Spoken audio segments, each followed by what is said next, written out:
ਦਰਸ਼ਕੋ break ਤੋਂ ਬਾਅਦ ਤੁਹਾਡਾ ਸਵਾਗਤ ਹੈ ਜੀ ਡਾਕਟਰ ਸਾਹਿਬ। ਹੁਣ ਅਸੀਂ ਆਪਣੇ ਦਰਸ਼ਕਾਂ ਵੱਲੋਂ ਆਈਆਂ ਈਮੇਲ ਤੇ ਮੈਸੇਜ ਨੂੰ ਪੜ੍ਹਦੇ ਹਾਂ। ਸਾਡਾ ਪਹਿਲਾ ਮੈਸੇਜ ਆਇਆ ਹੈ ਕੌਮੀ ਆਵਾਜ਼ ਰੇਡੀਓ ਆਸਟ੍ਰੇਲੀਆ ਰਾਹੀਂ ਮੈਲਬਰਨ ਆਸਟ੍ਰੇਲੀਆ ਤੋਂ ਵੀਰ ਹਰਜਿੰਦਰ ਸੰਧੂ ਜੀ ਦਾ। ਇਹ ਲਿਖਦੇ ਹਨ ਡਾਕਟਰ ਸਾਹਿਬ ਤੇ ਬੀਬਾ ਜੀ, ਵਾਹਿਗੁਰੂ ਜੀ ਕਾ ਖਾਲਸਾ ਵਾਹਿਗੁਰੂ ਜੀ ਕੀ ਫਤਿਹ। ਡਾਕਟਰ ਸਾਹਿਬ, ਇਸ ਵਿੱਚ ਕੋਈ ਸ਼ੱਕ ਨਹੀਂ ਕਿ ਖਾਲਸੇ ਨੂੰ ਕੋਈ ਦਬਾ ਕੇ ਨਹੀਂ ਰੱਖ ਸਕਦਾ, ਪਰ ਫਿਰ ਵੀ ਪੰਜਾਬ ਵਿੱਚ ਫਿਰਕੂ ਤਾਕਤਾਂ ਸਰਕਾਰ ਦੀ ਸ਼ਹਿ ਤੇ ਫਿਰ ਤੋਂ ਖਾਲਸੇ ਨੂੰ ਵੰਗਾਰਨ ਲੱਗੀਆਂ ਨੇ ਅਤੇ ਬਿਆਨ ਦੇ ਰਹੀਆਂ ਨੇ ਕਿ ਉਹ 6 ਜੂਨ ਨੂੰ ਪੂਰੇ ਸੂਬੇ ਵਿੱਚ ਸੰਤ ਭਿੰਡਰਾਂਵਾਲੇ ਦੇ ਪੋਸਟਰ ਨੂੰ ਸਾੜਨਗੇ। ਇਸ ਸਮੇਂ ਤੇ ਸਾਨੂੰ ਕੀ ਕਰਨਾ ਚਾਹੀਦਾ ਹੈ ਜੀ ਡਾਕਟਰ ਸਾਹਿਬ? ਵੀਰ ਹਰਜਿੰਦਰ ਸੰਧੂ ਜੀ ਦਾ ਬਹੁਤ ਬਹੁਤ ਧੰਨਵਾਦ। ਉਹਨਾਂ ਨੇ ਮੈਲਬਰਨ ਆਸਟ੍ਰੇਲੀਆ ਤੋਂ ਕੌਮੀ ਆਵਾਜ਼ ਨੂੰ ਲਿਖਿਆ ਜੀ ਔਰ ਉਹਨਾਂ ਨੇ ਉਹਨਾਂ ਦੀ ਲਿਖਤ ਸਾਨੂੰ ਫਾਰਵਰਡ ਕੀਤੀ ਹੈ ਜੀ। ਇਸ ਵਿਸ਼ੇ ਨੂੰ ਅਸੀਂ ਆਪਣੀ ਓਪਨਿੰਗ ਸੈਗਮੈਂਟ ਦੇ ਵਿੱਚ ਡਿਸਕਸ ਵੀ ਕੀਤਾ ਜੀ ਜੀ। ਦੇਖੋ, ਜਿੱਥੇ ਹਕੂਮਤ ਬਿਲਕੁਲ ਇਸ ਕਦਰ ਕਿ ਉਹਨਾਂ ਨੇ ਆਲਰੇਡੀ ਪੋਸਟਰ ਪਾੜੇ ਨੇ, ਧਮਕੀ ਦਿੱਤੀ ਹੈ ਕਿ ਉਹ ਸਾੜਨਗੇ, ਇਹਦੇ ਬਾਵਜੂਦ ਅਜੇ ਤੱਕ ਪੰਜਾਬ ਗਵਰਨਮੈਂਟ ਦਾ ਕੋਈ ਰਿਸਪੌਂਸ ਨਹੀਂ ਆਇਆ ਕਿ ਇਹਨਾਂ ਸ਼ਰਾਰਤੀ ਐਲੀਮੈਂਟਸ ਨੂੰ ਕੋਈ ਜਿਹੜਾ ਹੈ ਉਹ ਨਸੀਹਤ ਦਿੱਤੀ ਹੋਏ ਜਾਂ ਇਹਨਾਂ ਦੇ ਖਿਲਾਫ ਕੋਈ ਕਾਰਵਾਈ ਦੀ ਗੱਲ ਕੀਤੀ ਹੋਏ ਜੀ। ਸੋ ਜ਼ਾਹਰ ਹੈ ਵੀ ਇਸ ਵੇਲੇ ਉਹ ਸਿਰ ਹੋਏ ਨੇ। ਨਰਿੰਦਰ ਮੋਦੀ ਦੀ ਜਿੱਤ ਨੇ ਇਹਨਾਂ ਨੂੰ ਹੋਰ ਵੀ ਪੁਤਰਾ ਦਿੱਤਾ ਹੈ। ਇਸ ਦੇ ਉਲਟ ਹੁਣ ਤਾਂ ਬੀਜੇਪੀ ਇਸ ਕਦਰ, ਉਹਨਾਂ ਦੇ ਬੀਜੇਪੀ ਪੰਜਾਬ ਦੇ ਪ੍ਰਧਾਨ ਨੇ ਬਿਆਨ ਦਿੱਤਾ ਹੈ ਕਿ ਜੀ ਇਹ ਹਾਰ ਸਾਡੀ ਡਰੱਗਸ ਕਰਕੇ ਹੋਈ ਹੈ ਔਰ ਹਾਇਰ ਅਪ ਮਿਨਿਸਟਰ ਜਿਹੜੇ ਨੇ ਉਹ ਇਹਦੇ 'ਚ ਇਨਵੋਲਵ ਨੇ।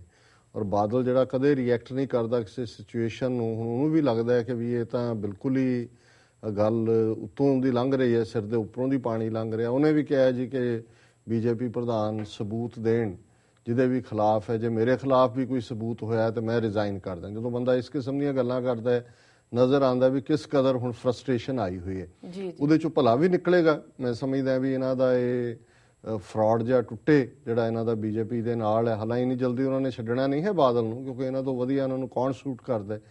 ਸੋ ਅਸੀਂ ਸਮਝਦੇ ਹਾਂ ਵੀ ਇਹ ਵੀ ਸ਼ਾਇਦ ਜਿਹੜਾ ਬਾਦਲ ਦੀ ਹੀ ਲਾਈਨ ਹੋਏਗੀ ਅਲਟੀਮੇਟਲੀ, ਕਿ ਵੀ ਇੱਕ ਪਾਸੇ ਜਦੋਂ ਇਹ ਉਹਨਾਂ ਤੋਂ ਬਿਆਨ ਵੀ ਹੁਣ ਆ ਗਏ, ਹੁਣ ਕੋਈ ਰਿਐਕਟ ਨਹੀਂ ਕਰ ਰਿਹਾ। ਜਦੋਂ ਸਿੱਖ ਜਥੇਬੰਦੀਆਂ ਹੁਣ ਜਵਾਬੀ ਤੌਰ ਤੇ, ਜਿਵੇਂ ਸਰ ਸਿਮਰਜੀਤ ਸਿੰਘ ਮਾਨ ਹੋਰਾਂ ਨੇ ਅੱਜ ਸਟੇਟਮੈਂਟ ਦਿੱਤੀ ਹੈ ਕਿ ਭਾਈ ਇਹਨਾਂ ਨੂੰ ਕੰਟਰੋਲ ਕਰੋ, ਅਦਰਵਾਈਜ਼ ਸਾਨੂੰ ਪਤਾ ਹੈ ਵੀ ਆਪਣੇ ਆਪ ਨੂੰ ਅਸੀਂ ਕਿਵੇਂ ਡਿਫੈਂਡ ਕਰਨਾ।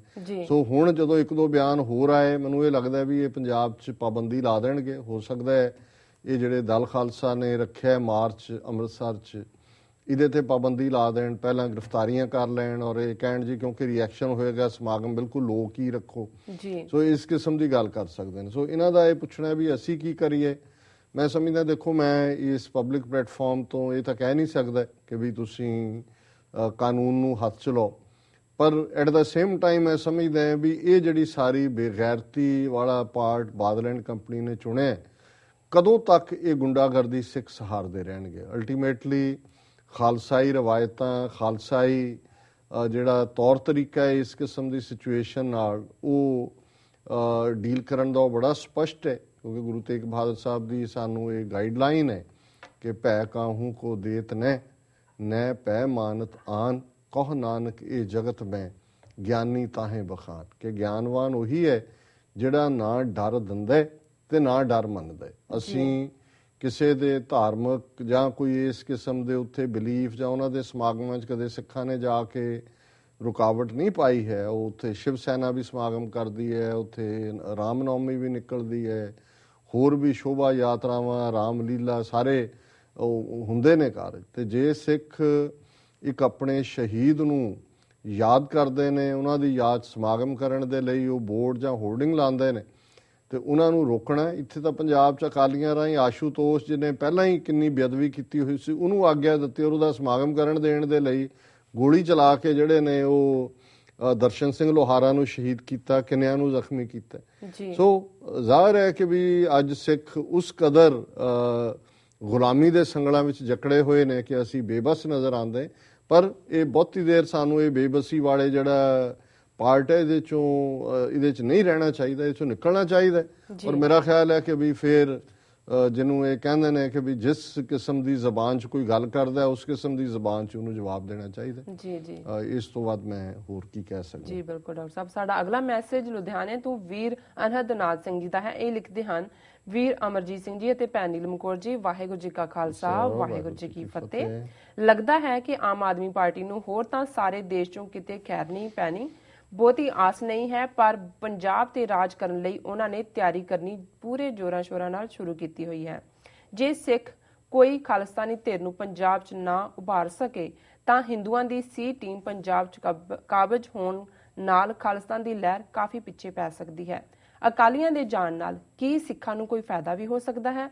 ਵੈਸੇ ਤਾਂ ਦੁਸ਼ਮਣਾਂ ਨੇ ਪੰਜਾਬ ਦੀ ਹਾਲਤ ਐਸੀ ਕਰ ਦਿੱਤੀ ਹੈ ਕਿ ਸਿੱਖਾਂ ਨੂੰ ਹੁਣ ਖਾਲਿਸਤਾਨ ਨੂੰ ਭੁੱਲ ਕੇ ਪਹਿਲਾਂ ਕਈ ਸਾਲ ਨਸ਼ਿਆਂ ਨਾਲ ਜੂਝਣਾ ਪੈਣਾ ਹੈ। ਜੀ ਡਾਕਟਰ ਸਾਹਿਬ। ਵੀਰ ਅਨਹਦਨਾਥ ਸਿੰਘ ਜੀ ਦਾ ਬਹੁਤ ਬਹੁਤ ਧੰਨਵਾਦ। ਉਹਨਾਂ ਨੇ ਸਾਨੂੰ ਲੁਧਿਆਣੇ ਤੋਂ ਲਿਖਿਆ ਜੀ। ਉਹਨਾਂ ਦੇ ਸਵਾਲ ਦਾ ਕਾਫੀ ਅੰਸ਼ ਜਵਾਬ ਦੇ ਰੂਪ 'ਚ ਮੈਂ ਆਪਣੇ ਓਪਨਿੰਗ ਕਮੈਂਟ ਦੇ ਵਿੱਚ ਕਿਹਾ ਜੀ।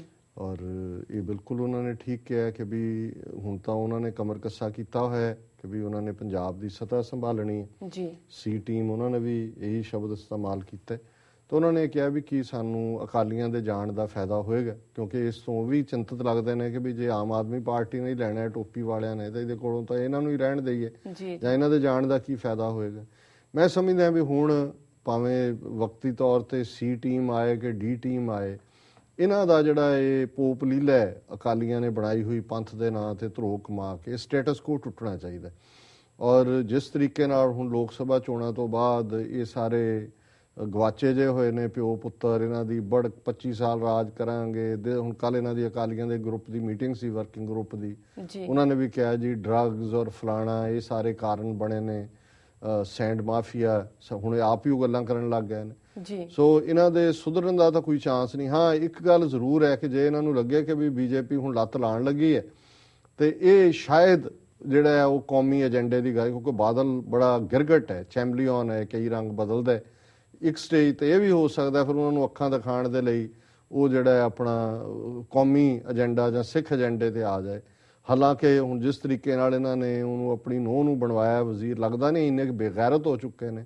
ਸੋ ਦੂਸਰੀ ਗੱਲ ਉਹਨਾਂ ਨੇ ਕਿਹਾ ਵੀ ਸਾਨੂੰ ਖਾਲਿਸਤਾਨ ਦੀ ਗੱਲ ਤਾਂ ਦੂਰ ਦੀ ਹੈ, ਪਹਿਲਾਂ ਨਸ਼ਿਆਂ ਦੇ ਖਿਲਾਫ ਲੜੀਏ। ਨਹੀਂ, ਇਹ ਵੀ ਉਸ ਲੜਾਈ ਦਾ ਹਿੱਸਾ ਹੈ। ਨਸ਼ੇ ਕੌਣ ਲਿਆਉਣ ਵਾਲੇ ਨੇ? ਏਜੰਸੀਆਂ ਲਿਆਉਣ ਵਾਲੀਆਂ ਨੇ। ਇਹਨਾਂ ਗਰੀਡੀ ਇਹ ਸਾਰਾ ਅਕਾਲੀ ਲਾਣਾ ਜਿਹੜਾ ਬਾਦਲ ਕਿਆਂ ਦਾ ਉਹਨਾਂ ਰਾਹੀਂ ਨੇ ਜੀ। ਸੋ ਜਿਹੜਾ ਮੂਲ ਗੱਲ ਹੈ, ਹਮੇਸ਼ਾ ਅਸੀਂ ਸਮਝਦੇ ਹਾਂ ਵੀ ਸਿੰਪਟਮਸ ਨਾਲ, ਲੱਛਣਾਂ ਨਾਲ ਲੜਨ ਦੀ ਥਾਂ ਤੇ ਸਾਨੂੰ ਰੂਟ ਕਾਜ਼ ਜਿਹੜੀ ਜੜ ਹੈ ਉਹਦੇ ਨਾਲ ਡੀਲ ਕਰਨਾ ਪਏਗਾ। ਔਰ ਜੜ ਜਿਹੜੀ ਅਲਟੀਮੇਟਲੀ ਉਹ ਇਹੀ ਹੈ ਕਿ ਅਸੀਂ ਖੁੱਲ੍ਹ ਕੇ ਆਪਣੀ ਕੌਮੀ ਆਜ਼ਾਦੀ ਖਾਲਿਸਤਾਨ ਦੀ ਗੱਲ ਕਰੀਏ। ਔਰ ਪੰਥਕ ਧਿਰਾਂ ਜਿਵੇਂ ਇਹਨਾਂ ਨੇ ਵੀ ਕਿਹਾ ਕਿ ਵੀ ਹੁਣ ਵੇਲਾ ਹੁਣ ਵੀ ਸੰਭਾਲ ਲੈਣ, ਅਦਰਵਾਈਜ਼ ਤਾਂ ਸਭ ਕੁਝ ਹੱਥੋਂ ਜਾ ਹੀ ਰਿਹਾ। ਸੋ ਇਹਨਾਂ ਦਾ ਵੀ ਅਨਹਦਨਾਥ ਸਿੰਘ ਜੀ ਦਾ ਬਹੁਤ ਬਹੁਤ ਧੰਨਵਾਦ, ਉਹਨਾਂ ਨੇ ਲਿਖਿਆ ਜੀ। ਡਾਕਟਰ ਸਾਹਿਬ ਵੇਲਾ ਹੋ ਗਿਆ ਬ੍ਰੇਕ ਤੇ ਜਾਣ ਦਾ। ਦਰਸ਼ਕੋ, ਤੁਸੀਂ ਕਿਤੇ ਨਹੀਂ ਜਾਣਾ, ਮਿਲਦੇ ਹਾਂ ਕਮਰਸ਼ੀਅਲ ਬ੍ਰੇਕ ਤੋਂ ਬਾਅਦ।